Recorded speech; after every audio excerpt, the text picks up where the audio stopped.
RTGA, mieux qu'une chaîne, un monde. RTGA, mieux qu'une chaîne, un monde. Un monde.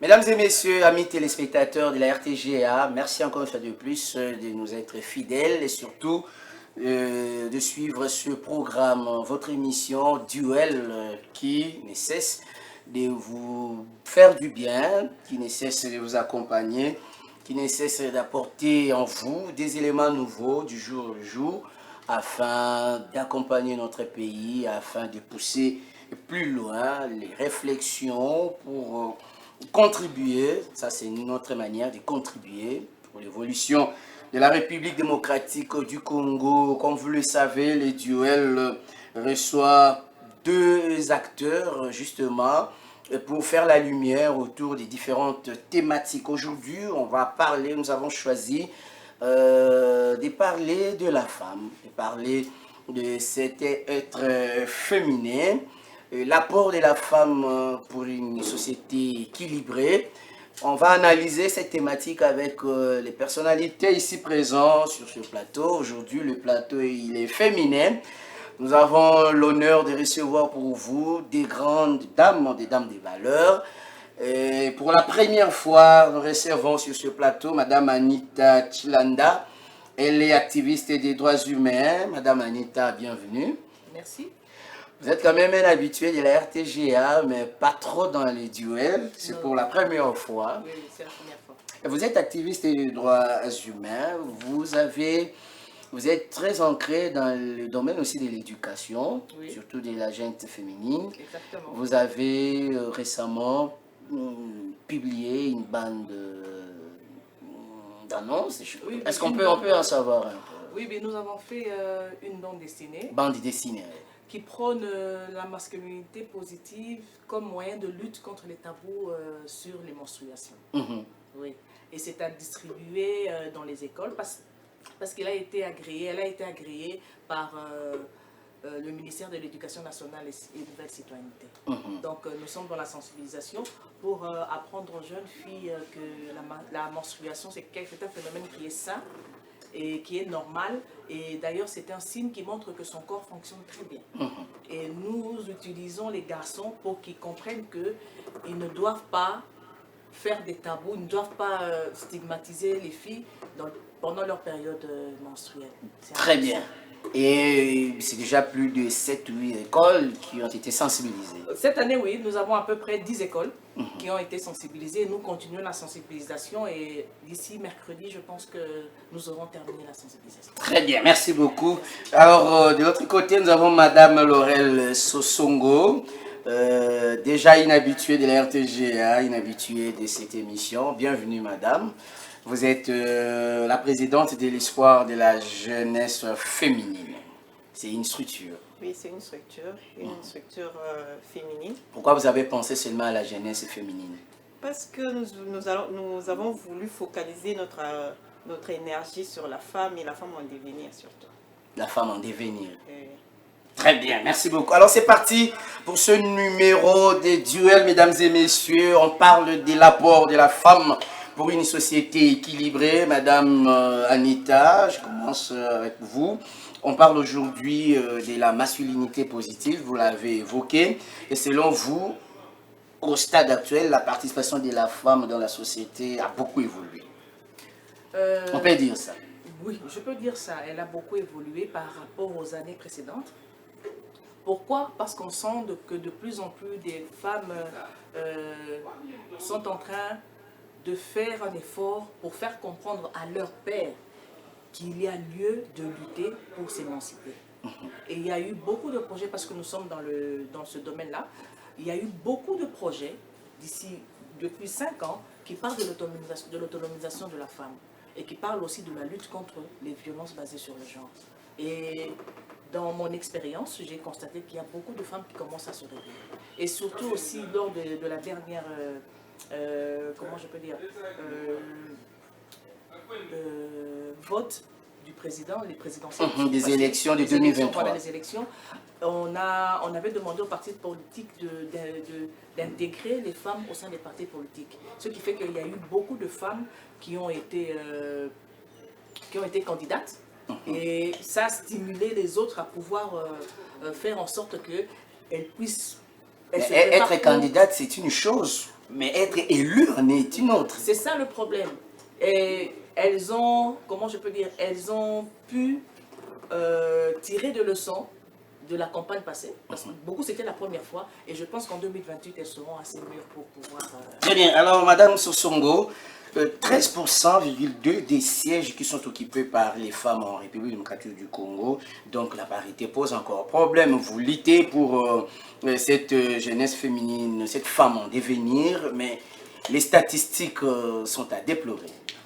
Sur le plan de droit, il y a beaucoup des avancées. Des avancées sur le plan de droit. Sur le plan de droit, il y a des avancées très significatives par rapport à l'émancipation de la femme, l'autonomisation de la femme. Mais moi, je me dis souvent qu'il y a vraiment un écart aussi très considérable entre la femme intellectuelle et la femme de la rue. Parce qu'aujourd'hui, on peut dire qu'il y a autant de femmes qui partent à l'école, mais il faudrait aussi voir autant de femmes qui restent à la maison.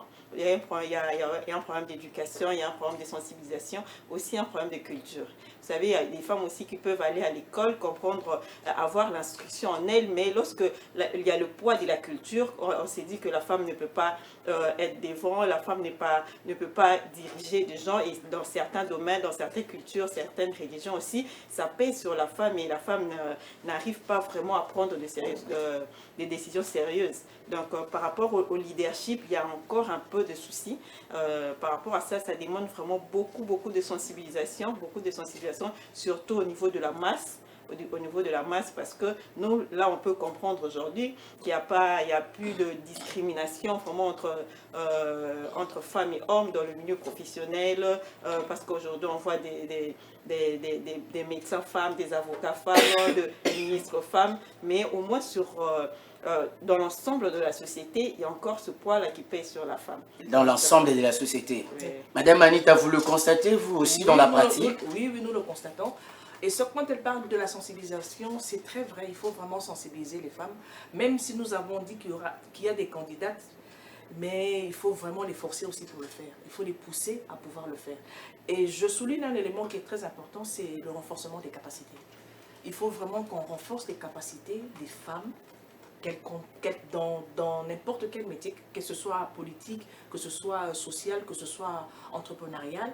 Il faut qu'elles soient renforcées, qu'elles puissent savoir qu'elles ont un rôle important à jouer dans tous les domaines. Alors là, on comprend que les organisations féminines ne font pratiquement rien sur le terrain, si vous déplorez déjà cette façon de faire. Ce n'est pas qu'elles ne font rien sur le terrain. Vous savez que la population congolaise est constituée à peu près de 40% de femmes. Comme ma collègue l'a souligné, il y a le monde urbain, il y a aussi le monde rural. Et généralement, tout se focalise au niveau de l'urbain, alors qu'il faudrait aussi aller dans le monde rural pour essayer de réveiller les consciences dans les provinces. Dans les provinces qui sont reculées, à Mbandaka, à Bandundu, à Kouil ou partout, il faudrait qu'on réveille les femmes, qu'on puisse leur apprendre à pouvoir se prendre en charge. Mais elles le font déjà, mais il faudrait que ce soit canalisé pour un but bien précis. Alors Madame Sosongo, qu'est-ce que la femme elle-même manque pour arriver justement aux résultats, aux objectifs qu'il faut? Qu'est-ce qu'elle manque en elle-même? La femme, vous, en tant que femme, peut-être vous avez eu à affronter tout ce problème. La femme congolaise a d'énormes potentialités. D'énormes potentialités. Aujourd'hui, lorsqu'on parle vous parlez de pourcentage de la femme, c'est peut-être au niveau de la politique, au niveau de postes de prise de décision, mais au niveau, s'il faut le prendre au niveau de la société comme telle, la femme travaille beaucoup. Il faut voir le moment qui se réveille tôt pour aller chercher, comment est-ce qu'ils peuvent subvenir aux besoins de la famille. Il faut voir le moment qui se battent pour éduquer leurs enfants, les envoyer à l'école. Là, ce n'est pas ça le problème. Le problème aujourd'hui, ça se pose au niveau du leadership de la femme. Donc, c'est comme si la culture nous avait déjà imposé que la femme, c'est le ménage, la femme, c'est la maison. La femme est là pour quelques objectifs. Lorsqu'on parle de la femme, on voit l'entrepreneuriat. quand on parle de l'autonomisation, on voit il faut comment gérer de petites entreprises. Mais aujourd'hui, il y a une ouverture. Il y a une ouverture, il faut penser grand. Comment est-ce qu'on pourrait maintenant l'intégrer, intégrer cet aspect-là aux majorités des femmes? Et lorsqu'on parle de la politique, on voit que même dans ces domaines, il y a peu de femmes qui s'intéressent. C'est peu de femmes qui s'intéressent, c'est parce qu'on se dit que c'est un problème des hommes. Donc ça fait longtemps aussi, avec le temps, il y a eu plus d'hommes qui se sont intéressés à ces domaines de la politique. Et nous sommes à plus de 60 ans de l'indépendance. On pense qu'on a déjà fait un grand pas. On a fait un grand pas, mais par rapport à la femme, ce n'est pas la même chose. C'est peut-être vers 2000 qu'on a commencé à parler de toutes les filles à l'école, la parité. Avec l'UNESCO. Avec l'UNESCO. Mais il faut voir qu'avec le temps, depuis 1960 jusqu'à aujourd'hui, cet écart-là, il faut aussi signifier ce que madame venait de dire. C'est dans des villes qu'on parle de ça. Mais s'il faut parler dans l'ensemble de notre pays, dans des endroits où la culture impose à la femme de ne pas se mettre devant les hommes pour parler. Donc, vous pouvez être l'aîné de la famille, mais on vous dit, bon, comme vous êtes une femme, vous ne pouvez pas prendre des décisions. C'est le petit frère qui doit prendre des décisions parce que c'est lui l'homme. Et ça paye sur la femme. Une femme, on peut l'envoyer aller à l'école, on lui dit, même si vous partez à l'école, c'est pour le mariage. Et dès que vous mariez, que l'homme peut dire que vous ne travaillez pas, vous êtes là pour faire les devoirs des enfants, ça paye sur la femme. Et même lorsque nous partons dans des entreprises pour travailler, il y a aussi cet aspect, les collègues hommes qui se disent qu'on ne peut pas être dirigé par des femmes. Et lorsqu'il faudrait qu'il y ait un vote, lorsqu'il y a la majorité qui sont des hommes, on met en mal la femme d'être leader. Et ce n'est pas parce qu'elle est incompétente, mais seulement parce qu'elle est femme. Parce qu'elle est femme. On se dit que les femmes... Mais madame Anita, on dit aussi que les femmes, entre elles, ne se soutiennent pas, ne s'acceptent pas. Et quand c'est la femme qui est à la tête, bon, les autres femmes se sentent aussi parfois marginalisées. Est-ce que vous l'avez constaté vous aussi dans la société? Je ne peux pas être affirmatif à cette assertion parce que je me dis, il y a un élément qui est très important que madame a souligné, c'est l'élément culturel. La femme vit, grandit dans un carcan qui fait d'elle quelqu'un qui ne peut pas beaucoup réfléchir. Même en ville. Vous pouvez rencontrer quelqu'un qui a beaucoup d'affaires, comme l'a dit, une aînée, il préfère donner à un garçon. Et la fille grandit avec cette mentalité et elle ne se donne pas les moyens pour pouvoir aller de l'avant. Bon, je vais étudier, je veux me marier, point bas. Non, ce n'est pas ça.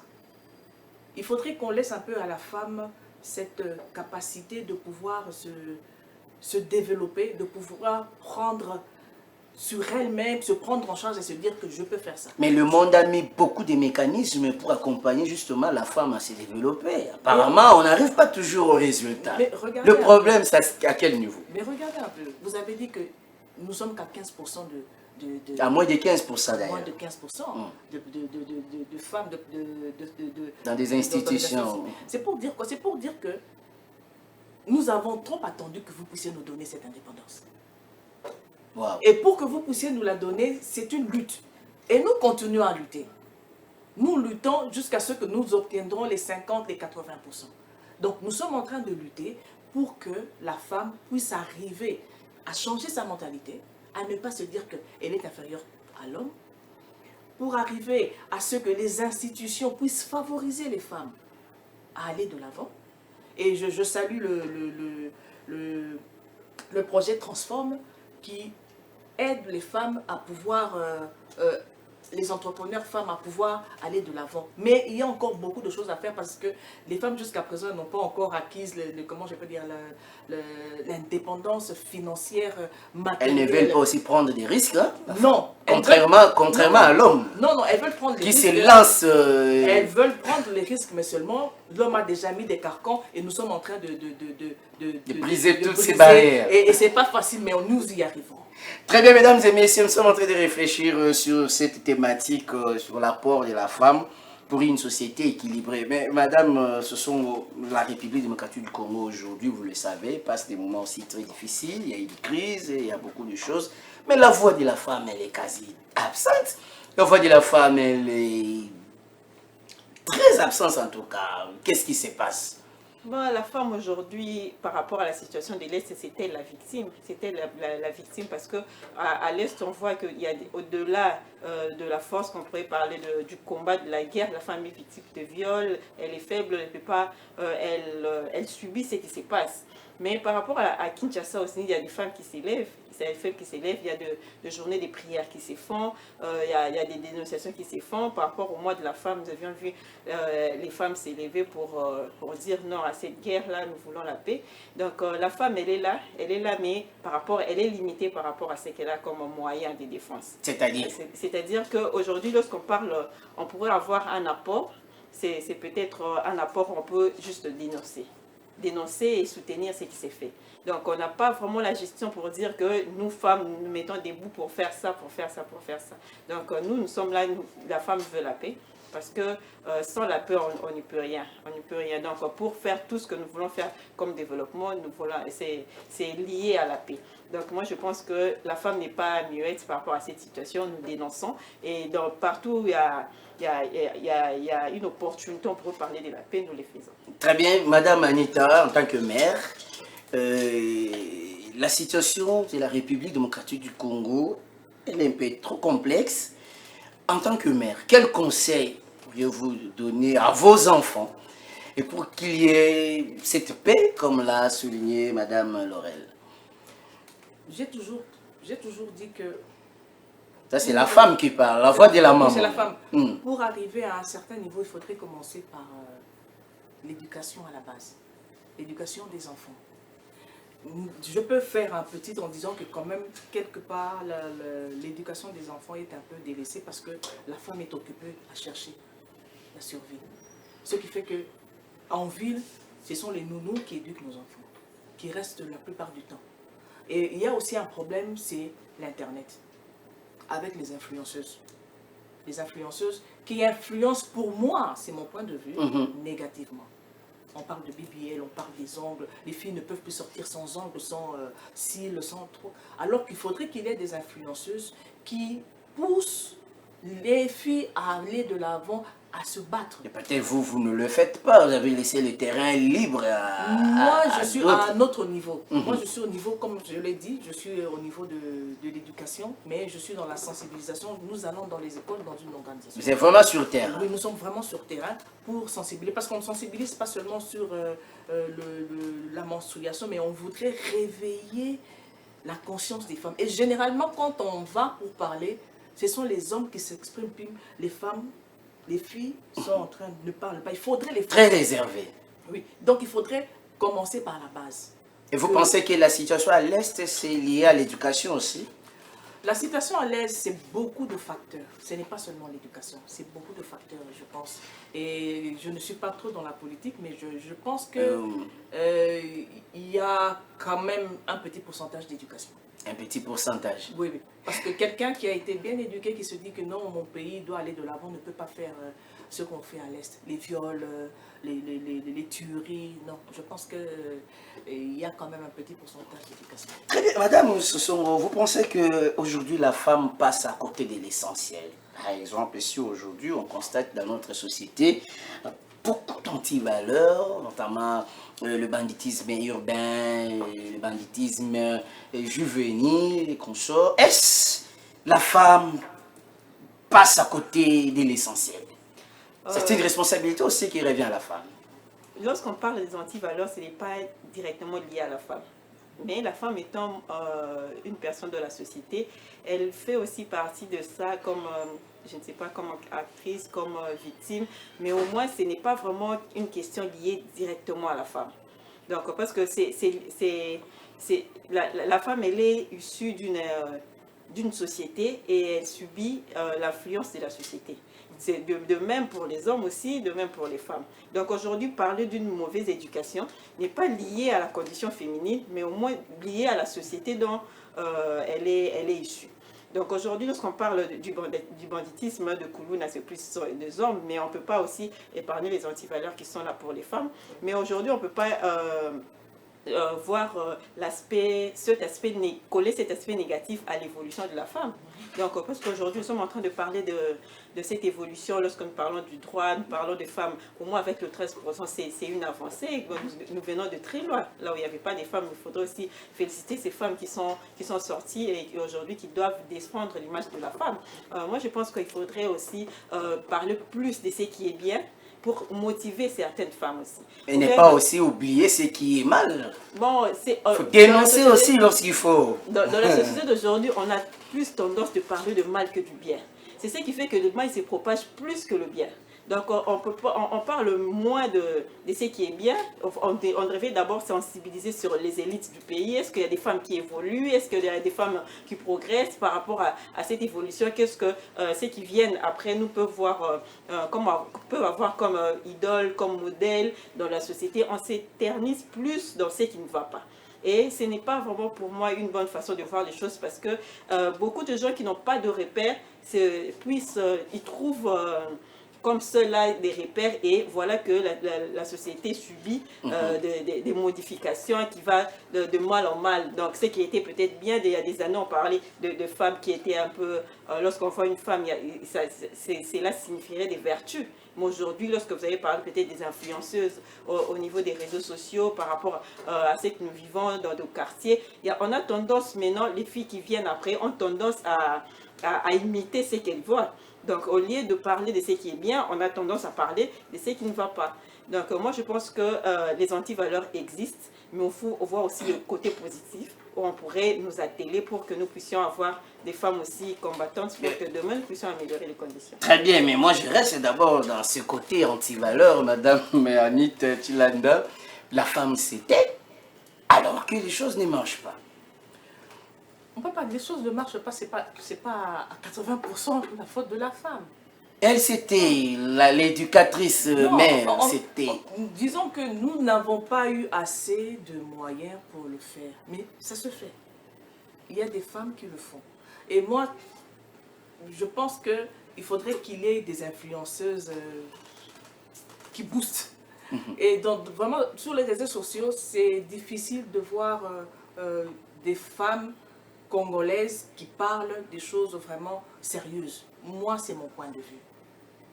On voit, c'est souvent dans les organisations féminines, dans les organisations de la société civile, où il y a des groupes de femmes qui parlent. Mais il faudrait que ça sorte, que nous soyons des influenceuses qui boostent la réflexion des qu'est-ce qui empêche? C'est ça aussi le problème. Qu'est-ce qui empêche?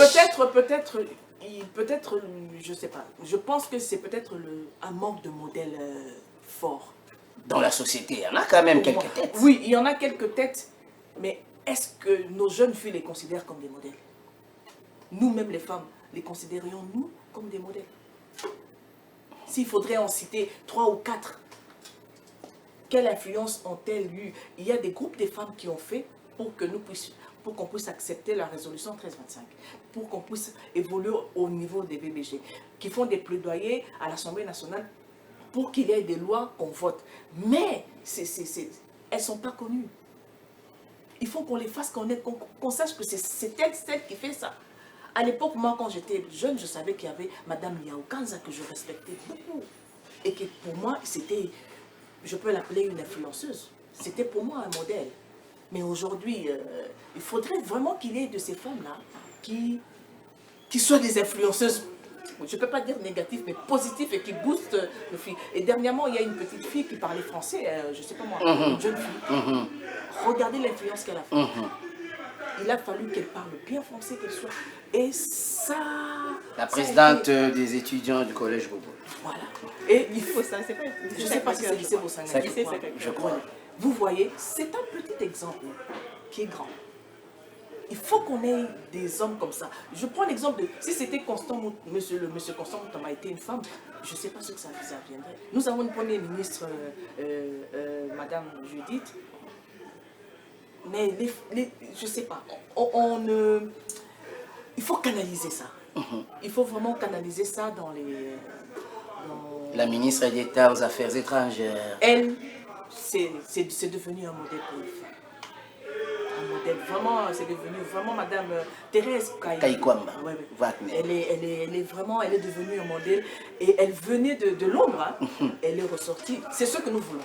Très bien. Alors, Madame Sosson, qu'est-ce que les gouvernants doivent faire justement pour accompagner la femme à sortir dans ce qu'on déplore aujourd'hui? Est-ce qu'il y a quelque chose qu'il faut faire? Peut-être que vous avez l'occasion de plaider par rapport à cela. Je voulais revenir sur ce que Madame a dit. On devrait avoir des influenceuses positives. Mais par rapport à ça, je me dis c'est un problème de culture, un problème de la société. Est-ce que les jeunes filles et garçons s'intéressent à ce qui est bien?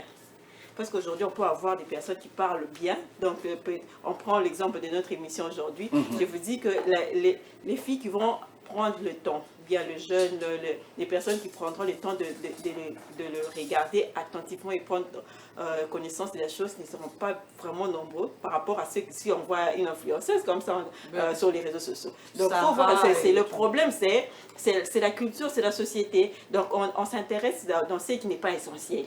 Voyez-vous, même aujourd'hui, on va voir que avant, c'était les intellectuels qui influençaient la rue. Aujourd'hui, c'est la rue qui influence les intellectuels. Donc, vous voyez même les personnes intellectuelles, les professeurs d'université, mais lorsqu'ils parlent lingala, tu vois qu'ils veulent qu'on puisse sentir qu'ils ont Vous sentez qu'ils veulent se mettre dans cette peau-là. Donc, nous sommes en train de perdre les valeurs pour imiter ce qui n'est pas vraiment trop bien par rapport à notre culture. Et ça a vraiment une influence par rapport à la société et la fille n'est pas épargnée par rapport à ça. Donc, aujourd'hui, si on parle des émissions sérieuses, bon, il y a peu de gens qui s'intéressent. Il faut voir des émissions qui sont à téléphone ouvert ou peut-être c'est en lingala avec des réflexions un peu, il y a la masse qui intervient. Là, c'est tout le monde qui s'intéresse. Et là, vraiment, comme pour répondre à votre question, qu'est-ce que le gouvernement peut faire? Là, on doit prendre des références comme bon, les élites doivent jouer leur rôle. C'est-à-dire ils doivent influencer. Donc être un leader, c'est ça, propager cette influence tout autour de toi. Donc par rapport à ça, je pense qu'il faudrait qu'on puisse travailler sur les élites. Travailler pour les élites parce que ce sont eux qui vont réfléchir comment transformer la société. Alors, vous êtes aussi cette élite-là, vous êtes la présidente de l'espoir de la jeunesse féminine. Dites-nous ce que concrètement vous faites sur le terrain pour accompagner justement cette jeunesse. Oui, ça, par rapport à nous, nous disons, la structure est de l'espoir de la jeunesse féminine, mais nous ne voulons pas vraiment plus parler de cet aspect féminin. Lorsqu'on parle on voit directement la femme. Nous voulons que la femme puisse être incluse dans la société. Donc, qu'il n'y ait plus cette discrimination femme-homme. Vous voyez, dans nos activités, on est plus dans le sport, on est plus avec les jeunes, donc on est plus dans la politique. C'est pour montrer à la femme qu'il n'y a pas vraiment une différence entre femme et homme. Lorsque nous voulons faire quelque chose, nous le faisons par rapport à notre compétence. Donc aujourd'hui, le mieux serait de travailler sur la compétence pour nous rendre capables de compétir dans la société. Parce que même entre hommes, il y a la compétition. Donc, au cours des élections, on peut avoir plusieurs hommes, mais c'est pour avoir un seul candidat, un seul élu. Donc, il faudrait mettre dans la tête de femmes que nous sommes dans un monde compétitif. Il faudrait avoir des compétences pour y faire face. Mais aussi, Madame Anita, c'est pas une façon de mettre la femme en guerre contre l'homme. Je ne pense pas. Non, non. Il n'y a pas lieu qu'il y ait une guerre entre la femme et l'homme. Non, non, non. C'est juste qu'il faudrait que l'homme puisse un peu, comment je peux dire, élargir le champ de la femme.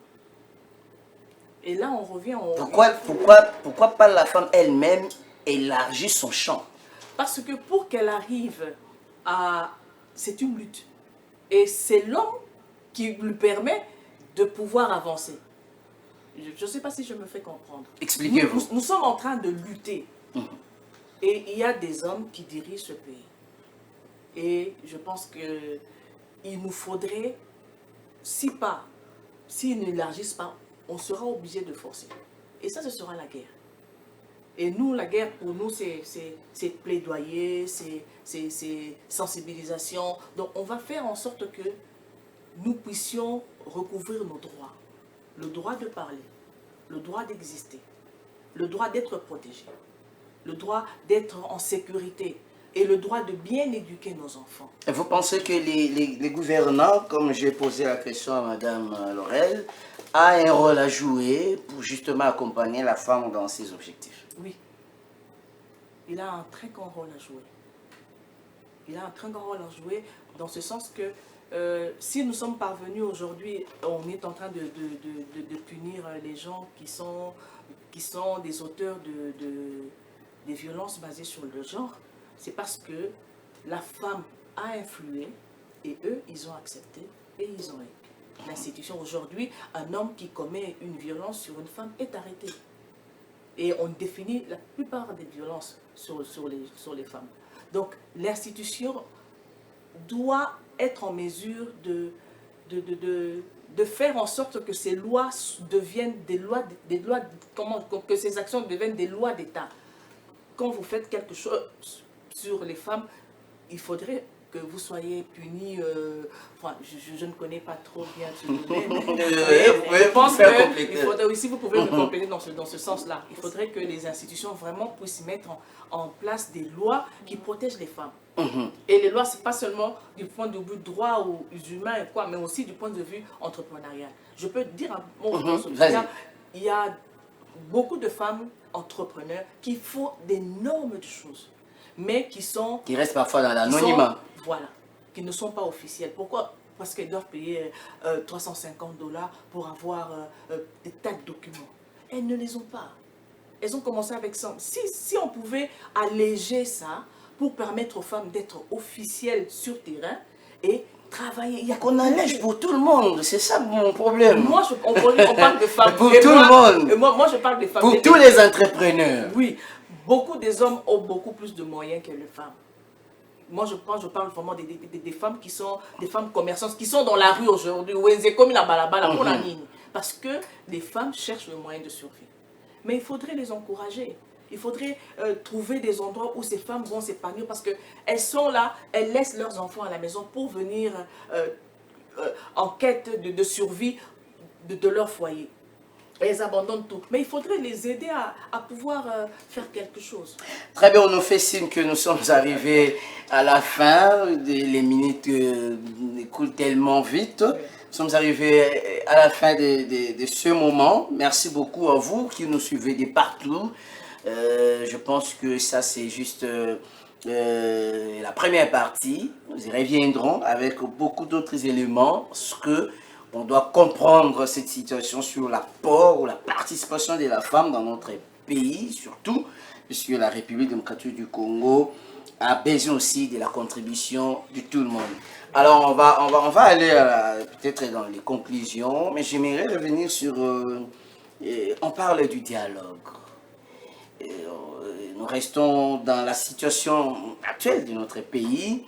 On propose des dialogues, on propose des pourparlers, on propose tas de choses pour sortir la RDC dans cette situation. En tant que femme, Madame Laurel Sosongo, vous proposez quoi? Bon, le dialogue n'est pas mauvais. Le dialogue n'est pas mauvais. Je vais lancer un message à nos dirigeants qui puissent être vraiment des hommes d'État. Des hommes d'État, c'est-à-dire être au-dessus de la mêlée, qui puissent voir l'intérêt de la population. Aujourd'hui, on parle de Kinshasa et l'Est est occupé. Ce n'est pas quelque chose de bien pour nos frères qui sont là-bas, nos frères et sœurs.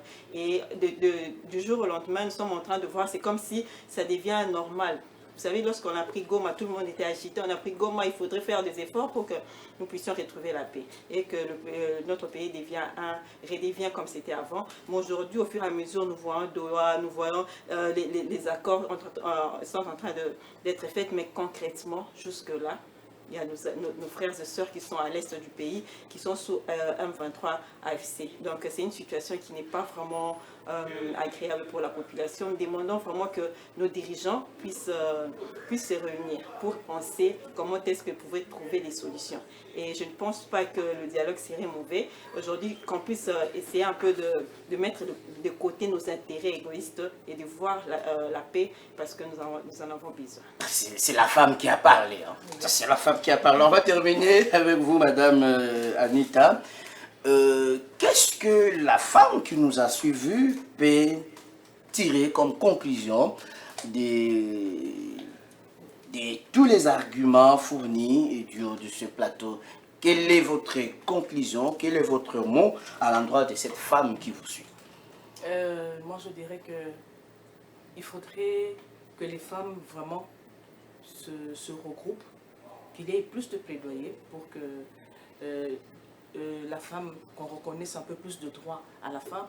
Et puis, ceux qui sont déjà considérés comme des leaders, il faudrait qu'il y ait un peu plus de renforcement de capacités. Parce qu'il y a beaucoup de femmes qui ont besoin de renforcement de capacités.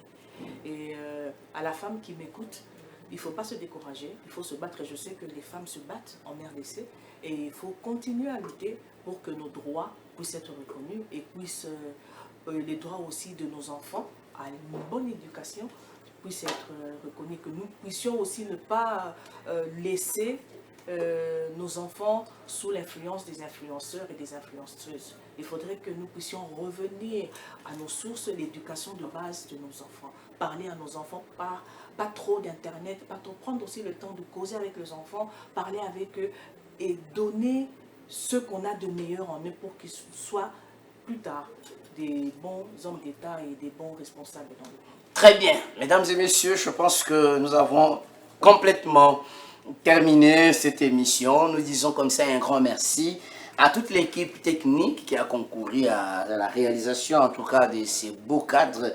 Fiestambu, merci beaucoup à vous. Merci à mon directeur 33 Chitenge, Guillaume Kakwende, David Matoumeni, pourquoi pas Gloire Kazadi. Et, excusez-moi, toute la hiérarchie de la RTGA, merci pour la confiance. Je crois qu'on reviendra, en tout cas dans la semaine prochaine, peut-être avec d'autres invités, justement pour rester dans cette thématique aussi très intéressante pour voir comment la femme peut contribuer positivement pour que la société et la République démocratique du Congo puissent aller de l'avant. Merci à vous, Madame Laurel. Merci, Madame Laurel Sosongo. Je rappelle que vous êtes présidente de l'Espoir de la jeunesse féminine. Merci d'être venue en tout cas. Merci, Madame Anita Tilanda. Vous êtes activiste des droits humains. Merci d'être venue. Merci d'avoir répondu à notre invitation. Moi, je vous retrouve très prochainement. N'hésitez pas de nous appeler, de nous écrire à tout moment que vous sentirez ce besoin-là. D'ici là, portez-vous bien et bonne suite de programme sur les antennes de la RTGA World. Au revoir.